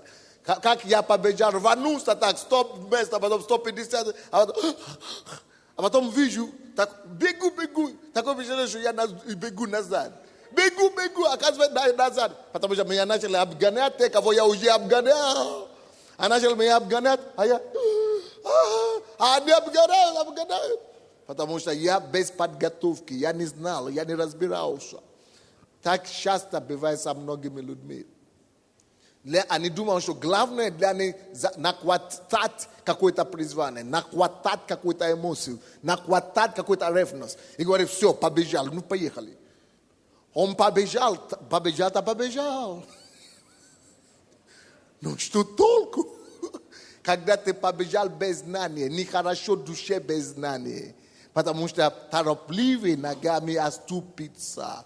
Нехорошо душе без знания. Нехорошо душе без знания. Нехорошо душе без знания. Знание – самое необходимое условие до того вообще, как начинать бежать. Вот почему эта школа нужна. Это самая необходимая потребность, требование до того, как вообще старт сделать. Как даже стартовую площадку стать. Надо набраться знаниями. А то будешь уступать. А то будет идти не в то направление, будет идти в обратное направление. Помните, мы говорим, в каком направлении ты идешь? Вперед, назад, на место. Те, которые в основном идут назад, это те, которые стараются что-то делать без хорошей подготовки, не набрав достаточное знание. Хорошо, давайте все-таки мы вторая книга Царств все-таки прочтем. Вторая книга Царств, 18. Но много там надо считать. 19 стиха по 30. 18 глава, 19 по 30. Слушайте внимательно. Вам не надо его открыть, просто запишите и слушайте эту историю. Очень поучительная. Ахимаас, сын Садоков, сказал Иоаву: «Побегу я, возвещу царя, что Господь судом своим избавил его от рук врагов его». Это после смерти Авесолома. И этот человек говорит военачальнику, что побегу и сообщу царю об этом, что Бог избавил царя Давида от его сына Авесолома. И он говорит, сам себе волонтер, побегу. Дальше. Но Иоав сказал ему: «Не будешь ты сегодня добрым вестником, известишь в другой день, а не сегодня, ибо умер сын царя». И сказал Иоав Хусию: «Пойди, донеси царю, что видел ты». И поклонился Хуси Иоаву и побежал. Но Ахимаас, сын Садоков, настаивал и говорил Иоаву: «Что бы ни было, но и я побегу за Хусием». Иоав же отвечал: «Зачем бежать тебе, сын мой? Не принесешь ты доброй вести». И сказал Ахимаас: «Пусть так, но я побегу». И сказал ему Иоав: «Беги». И побежал Ахимаас по прямой дороге и опередил Хусия. Давид тогда сидел между двумя воротами, и сторож взошел на кровлю ворот к стене, и, подняв глаза, увидел: вот бежит один человек. И закричал сторож, и известил царя. И сказал царь: если один, то весть в устах его. А тот подходил все ближе и ближе. Сторож увидел и другого бегущего человека. И закричал сторож привратнику: вот еще бежит один человек. Царь сказал: и это вестник. Сторож сказал: я вижу походку первого, похожую на походку Ахимааса, сына Садокова. И сказал царь: этот человек хороший и идет с хорошей вестью. И воскликнул Ахимаас и сказал царю: мир! И поклонился царю лицом своим до земли и сказал: благословен Господь, Бог твой, предавший людей, которые подняли руки свои на господина моего царя. И сказал царь: благополучен ли отрок Авесолом? И сказал Ахимаас: я видел большое волнение, когда раб царев Иоав посылал раба твоего, но я не знаю, что там было. И сказал царь: отойди, стань здесь. И отошел и стал. Вот пришел и Хусий, и сказал Хусий: добрая весть господину моему царю. Господь явил тебе ныне правду в избавлении от руки всех восставших против тебя. И сказал царь Хусию: благополучен ли отрок Авесолом? И сказал Хусий: да будет с врагами господина моего царя и со всеми злоумышляющими против тебя то же, что постигло отрока. И смутился царь, и пошел в горницу над воротами, и плакал. И когда шел, говорил так: сын мой Авесолом, сын мой Авесолом, о, кто дал бы мне умереть вместо тебя? 30, до 30 стиха. Это я уже Ты дальше. уже, да. Слушайте, что произошло? Ахимаас, он вообще-то самый одарованный. И все слугов, или как их, бегсов, или как их назвали? Из всех бегунов царских. Как? Гонцов. Из всех гонцов царских. Он был самым одарованным. И его знали. Он был настолько одарованный, что он уже прославился. Он известный. И царь привык к тому, что когда он бежит, значит, что-то хорошо будет. Что-то хорошо. Но в этот день Хусий, Иоас, или как Иоав, военный начальник, говорит: раз сегодня умер сын царя, Ахимаас, ты способный. И ты самый лучший. Но ты же еще не знаешь, что происходит, ты не разбираешься. Ты не беги, потому что это даже и неразумно, потому что царь привык видеть тебя с хорошей вестью. А это его сын погиб сегодня, поэтому сегодня не побежишь. И говорит, что Хусий, ты побежишь. Тот говорит: нет, у него была ревность хорошая. То есть Иоав послал Хусий. Тот побежал, но Ахимаас такой талантливый, такой ревностный. Ураган. Но одной ревности не хватает в этом царстве, чтобы совершить Божье дело. Одной ревностью мало чего можно достичь. Одной ревностью ты можешь уступиться назад, если ты не подготовишься до конца. И когда он побежал, он действительно такой способный. Настолько, что он даже перегнал того. Перегнал его. И раньше доехал. Раньше добежал. Но когда он добежал до царя, царь ему говорил: хорошая новость сегодня. А он-то понимает, что он только тогда понял, что он не разбирался. Он просто там видел, что шум какой-то был, неразбериха. И он говорит: а я не понял, что там произошло. Я, в принципе, знаю, что там произошло, что должен быть оружие, но я не понимал, что там подробно произошло. Он говорит: а чего ты тогда побежал? Чего ты тогда побежал? Он говорит: он, его отодвинул. Это человек потерял репутацию раз и навсегда. Торопливыми ногами оступиться. Он попортил его репутацию. И талант не помог. И способности ему не помогли. Торопливыми ногами оступиться. Почему? Раз ты не знаешь, чего ты не подождал, лучше бы подождать. Набирать знания, получить информацию верно, достоверные. Слушайте, время подготовки – это не потерянное время. Очень не зря потерянное время. Люди зачастую думают: зачем мне ждать? Зачем мне еще тратить 2 года на подготовку, 3 года, библейскую школу? Не, я сейчас побегу все, добьюсь. А не понимаешь, что когда ты готовишься, вот этот момент и время подготовки – это время усиления, это время набрания знания, а не хорошо душе без знания. Нехорошо душе без знания. И тот, который побежал, он получил инструкцию. Братья и сестры, чтобы нам важно в этом царстве, это ведет нас к следующему вопросу. Самое главное не бежать. Я еще, давайте закончим этот вопрос. Самое главное для нас не бежать. в исполнение наше призвание. А самое главное сначала найти возможности заняться собой, подготовиться хорошо. Допустим, я вам пример покажу.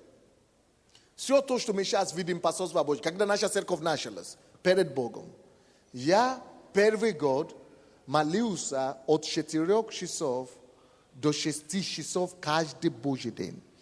А в тот день, когда я проповедую, если я проповедую сегодня, допустим, да, 7 часов вечера, я не выходил из дома с 2 часов дня. Я закрывался, никто меня не может видеть. Молился до 7, до 6, а потом одеваюсь и еду. То есть, а потом, вы все знаете, я делал то, что называется 10 лет уединение, да? И я буду потом еще больше рассказывать об этом. Но я делал это, не ездил вообще. Первые 7 лет нашей церкви вообще никуда не ездил. И делал уединение это. 10 лет каждый Божий месяц подготовка. Быть уверен, что я вооружен Богом. Быть уверен, что я получил правильную инструкцию. Быть уверен, что он меня напичкал, не напичкал какое-то слово, означал, нарядил, снарядил, он меня снарядил. Иов отел, он не ждал, чтобы Иов, его начальник его снарядил, он не ждал, ему не надо было. Но без снаряжения бежать, что-то делать, это трата жизни. Торопливый ногами оступится. Спасибо. То есть он потерял все. Он стал хуже, чем того. Тот получил похвалу, а этот получил отстранение. Его отстранили. Третий вопрос, который нужно задать.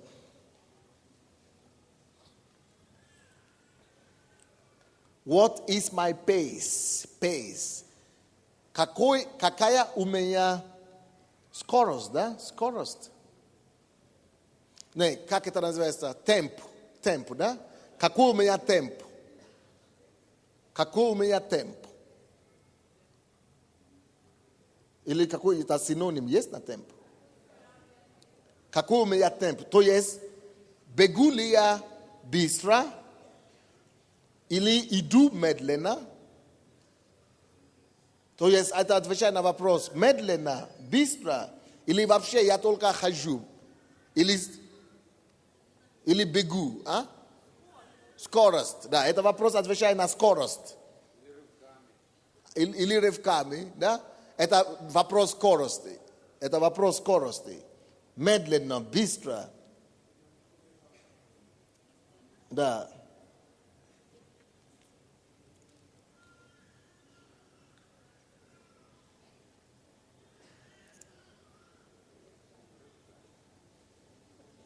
Да, медленно или быстро. Что это значит? Отменьте себя, когда вы будете отвечать на этот вопрос.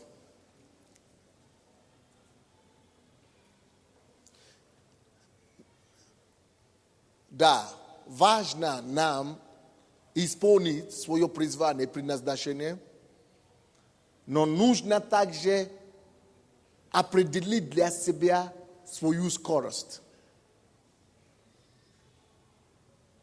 Нужно определить для себя свою скорость. Чтобы не выдохнуться. Вы помните, когда марафон бежишь, да?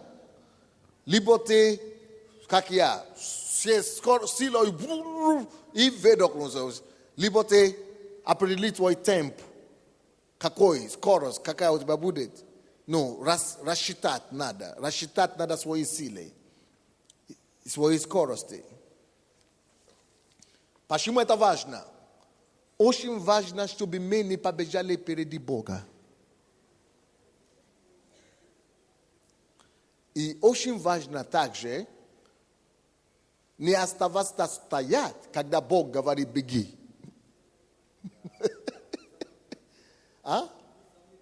Не замедлить, да. То есть не подвести Бога. Что Он говорит «давай, поехали», а ты говоришь «а я не слышал». Но человек, который бежит впереди Бога, Что это значит? Это когда человек бежит, как вот Ахимаз, это без инструкции или без адекватной подготовки.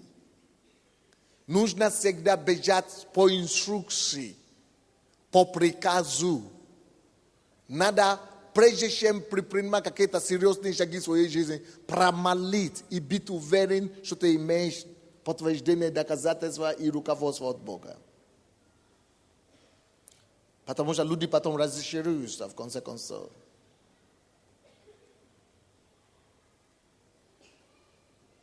А что значит бежать, когда Бог, что значит оставаться стоя, когда Бог говорит бежать?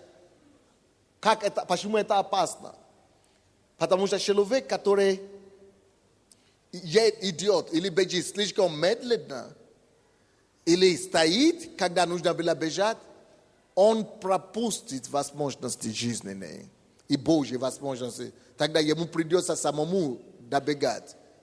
Ему самому придется своими силами уже идти. Потому что Бог уже ушел. И уже нет Божьего обеспечения, Божьей силы, Божьей благодати, чтобы это делать. Приходится тебе это делать своими силами. Вот почему молитва, пост, богоискание очень важна, чтобы мы правильно совершили свое поприще на земле. Потому что через молитву, пост и богоискание ты слышишь четко Бога. Ты четко знаешь, что когда нужно делать. И вот почему нужна подготовка, чтение, образование, подготовка через опыт, обучение, учеба, чтобы не пропустить те возможности, которые Бог дает. Я уже не буду читать место Писания. Евангелие от Луки 19, 41-44. Там Иисус начал плакать об Иерусалиме, потому что они пропустили время посещения своего. Евангелие от Луки 19, 41-44. Чтобы мы не пропустили время посещения нашего, мы должны знать, когда Бог нам говорит, вот сейчас время, вот сейчас возможность. Беги, не продолжай стоять. Вот вопрос вам. Какое вы сейчас состояние? Бегите или стоите? Медленно или быстро? Кто еще не читал мою книгу? Я добавлю к этой списку, который я вам дал. Жизнь – это время, или как эта книга называется? Жизнь – это время. Вот это нужно было бы читать вам здесь. Жизнь – это время. Четвертый вопрос.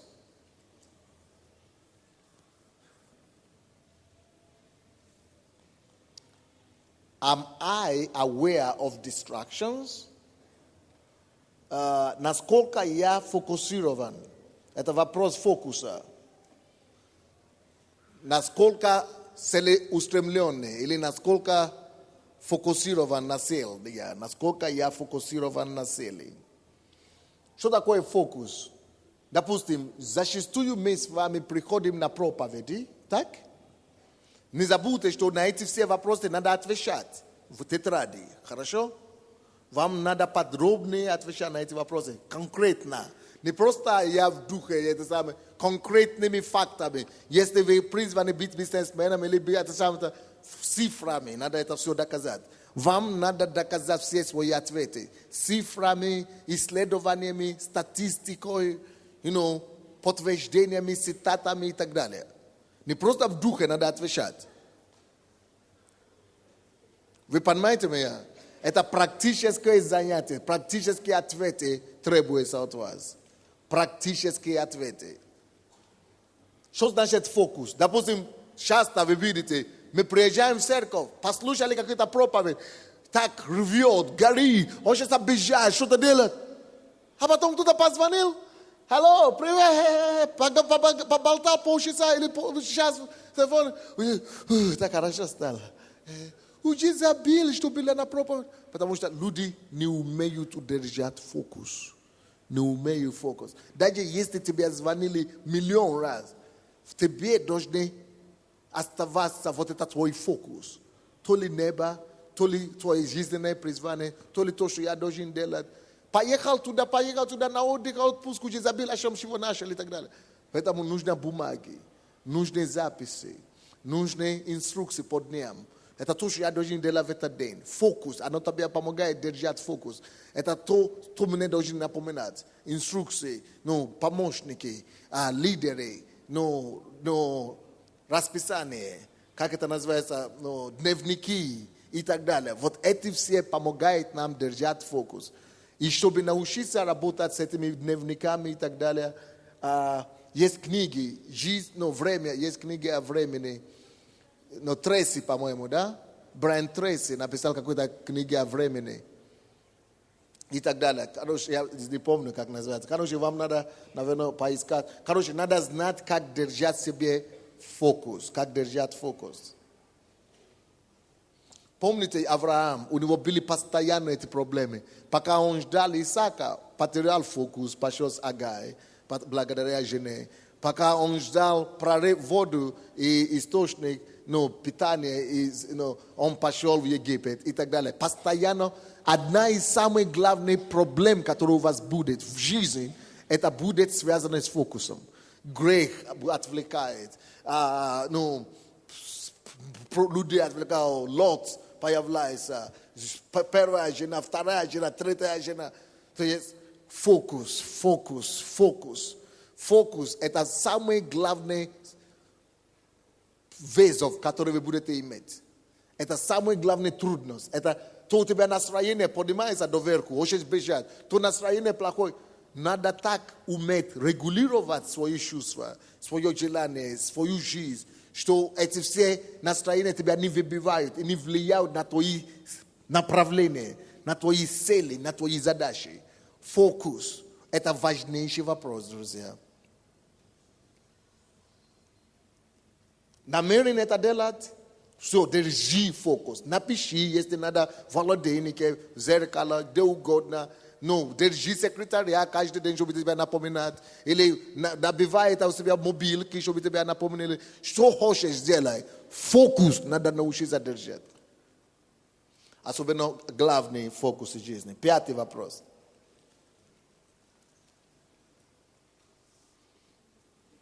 When and how do I wish to get to my destination?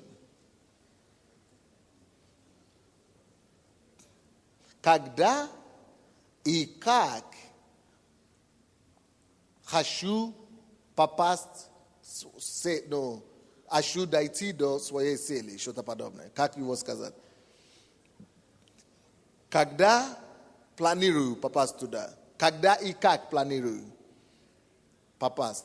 Когда и как хочу попасть. Как и как? Вот, наверное, или никак.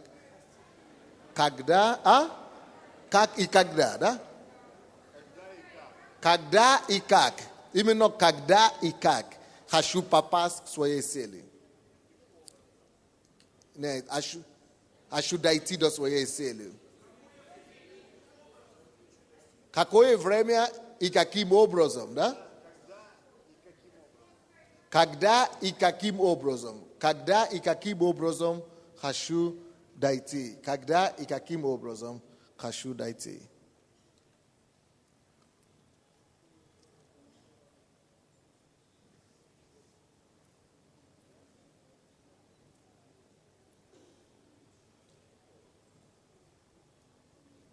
Вы помните, я вам сказал, ответы должны быть практическими.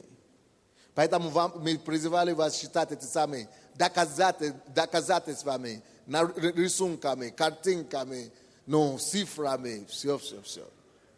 Фамилиями даже, если где-то нужно. Фамилиями, именами, телефонами, все. Подробно. Что это значит, друзья мои?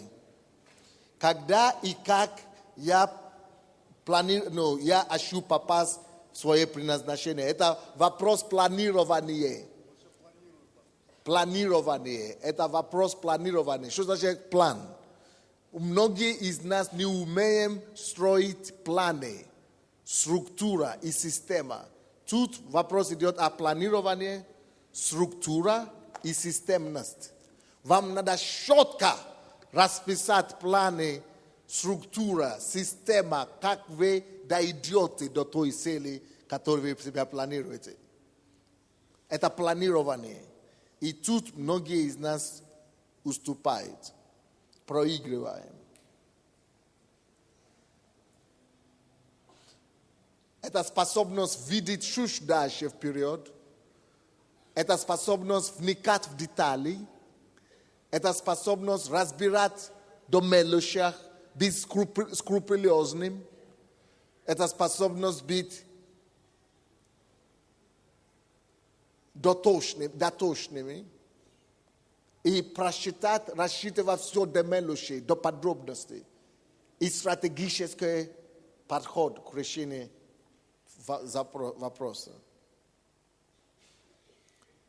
Евангелие от Иоанна 5:19.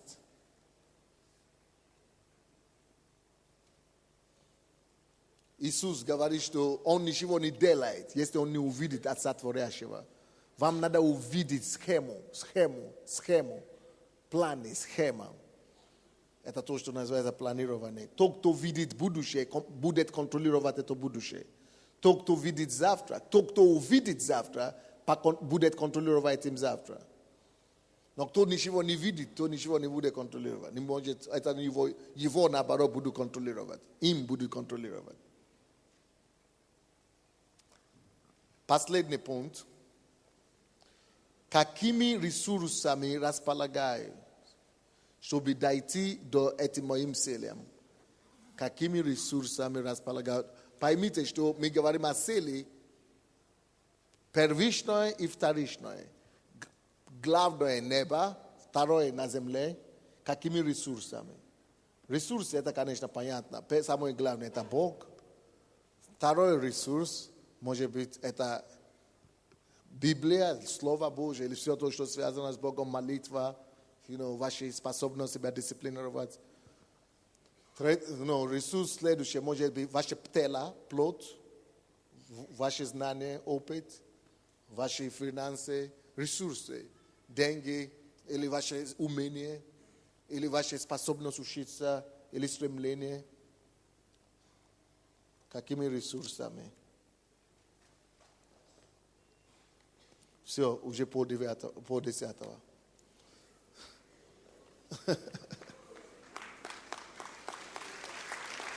Это первый день.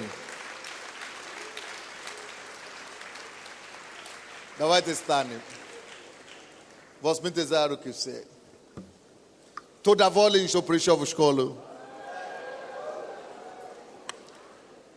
У кого нету рекомендаций пастора? Помогите рукой. Вы попали сюда без рекомендаций пастора. Завтра вас не пустим без рекомендаций вашего пастора. Вы поняли или нет? То из другой церкви, не из посольства Божьего. Помогите рукой. Вы не из посольства Божьего. Вам, если есть такие, надо решить этот вопрос до завтра. Потому что эти вещи надо решать. Я не вижу из других церквей. Нету. Есть, да? Если есть такие, подойдите к те, которые из других церквей, вам надо подойти к пастору Елене. Потому что надо этот вопрос решить. Сюда она здесь будет впереди. С правой стороны или с левой стороны Елена Шевченко. С левой стороны будет здесь где-то будет стоять. Возьмите за руки. Будем молиться. Даю вам 2 минуты закрыть все глаза и молитесь за себя и о том, что вы услышали сначала. Каждый закроет глаза и давайте каждый помолится за себя. Размышляйте. Я хочу, чтобы вы размышлялись об услышанном.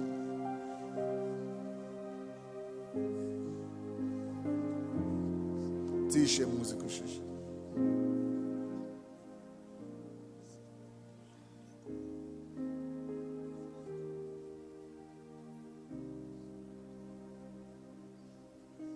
Обнаружите свои сердца, обнажайте себя перед Богом и покарайте себя Богу. И спросите у Него нужную blagodat, sposobnost, pomazanie, mudrost, terpenie, подготовки. Все, что необходимо, чтобы стать оружием в его руке. Чтобы стать инструмент славы, который годится к употреблению Отца. Господь, сделай нас этой сосудой. Сделай меня этой сосудой, Боже. Скажите Богу, чтобы Он превратил вас, сделал de вас сосуды к чести. Сосуды к чести, сосуды к чести. Сосуды к чести. Сосуды к чести, которым Отцом будет годиться. О, Иисус. О, yes, Lord Jesus. Посвяти себя Ему. Обновите свое посвящение сегодня. Как Авраам, откажитесь от некоторых вещей. Он отказался от родины, от привычной, от всего, что окружило его. Нам надо сдаваться сейчас Богу. Говорю, я капитулирую с Тебе, Боже, сдаюсь. Вот я. Ты имей всего меня, Господь. Вот я, Боже. Возьми меня всего. Полностью возьми меня. И осуществи Твою волю через эту плоть. Кому-то надо пересмотреть все ценности жизни. Все. Надо начинать пересматривать, говорит Господь. Хочу быть сосудом счастья. Хочу быть сосудом счастья в Твоем доме. Хочу быть сосудом счастья, который Ты будешь хвалиться, гордиться. Все, что могу, что смогу, что смогу, что смогу. Помоги мне.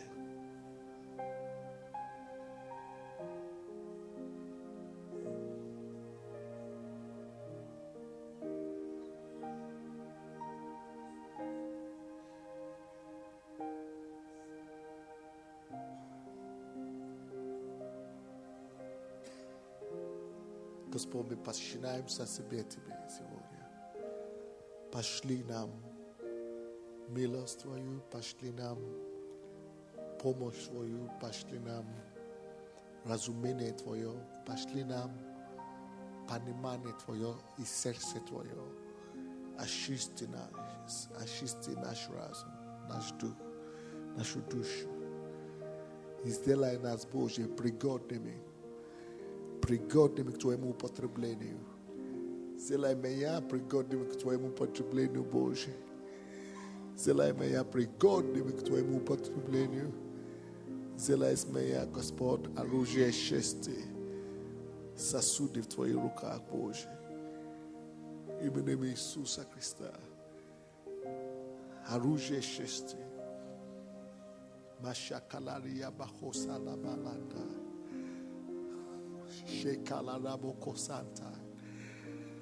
Погрузи нас в этой воде живой. Погрузи меня в жизнь Твоей. Погрузи нас в обновленный разум.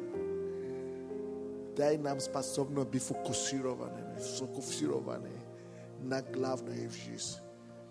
Избавляя от всякого мусора. Держась фокус. Следить за Тобой до конца.